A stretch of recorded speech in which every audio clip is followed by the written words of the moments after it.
Nah, tapi pertanyaannya, apakah kita perlu pinter banget ekonomi untuk bisa saham? Ya, jawabannya enggak. Kita nggak perlu kok ngerti banget tentang makroekonomi, tentang mikroekonomi.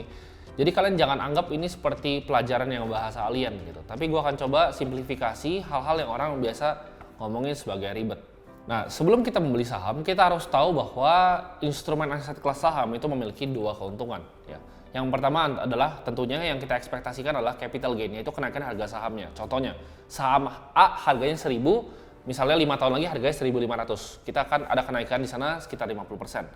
Jadi itu adalah yang kita cari, yaitu capital gain. Yang kedua adalah dividen. Karena perusahaan itu kan biasa menghasilkan profit, dan dari profit perusahaan itu antara diinvestasikan balik ke bisnisnya, atau dia misalnya share buyback, atau dia lakukan yang namanya pembagian dividen ke pemegang saham. Jadi dividen itu misalnya contohnya Bank BCA nih, dia bagiin dividen contohnya 1,7% misalnya. Jadi dia perusahaannya profit, menghasilkan laba, dan dia mau bagikan ke pemegang sahamnya. Jadi sahamnya udah naik 20% per tahun, dia bagikan lagi dividen 1,7%. Contohnya perusahaan besar seperti Apple, seperti Google ya.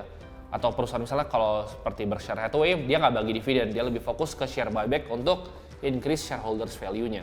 Jadi perusahaan itu kita dapatkan keuntungan dari sahamnya naik, harga sahamnya, dan juga pembagian hasil dari keuntungan perusahaannya. Karena kita beli saham ini adalah kita beli bisnis real ya.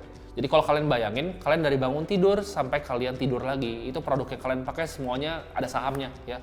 Jadi kalau misalnya kita suka roti, ya kan sari roti itu ada sahamnya. Kayak misalnya kita suka gosok gigi pun itu banyak produk-produk Unilever di sana. Kita ngerokok di teras itu kan ada Sampurna ya kan, dan ada brand rokok-rokok lainnya. Jadi itu semua adalah perusahaan-perusahaan TBK. Even kita misalnya naik mobil ya kan, dealer mobil itu perusahaan TBK, ban mobilnya pun perusahaan TBK. Semuanya itu perusahaan-perusahaan terbuka. Even HP yang kita pegang, iPhone, Apple itu perusahaan yang kita bisa beli sahamnya. Jadi semua hidup kita ini kita harus berpikir sebagai investor ya.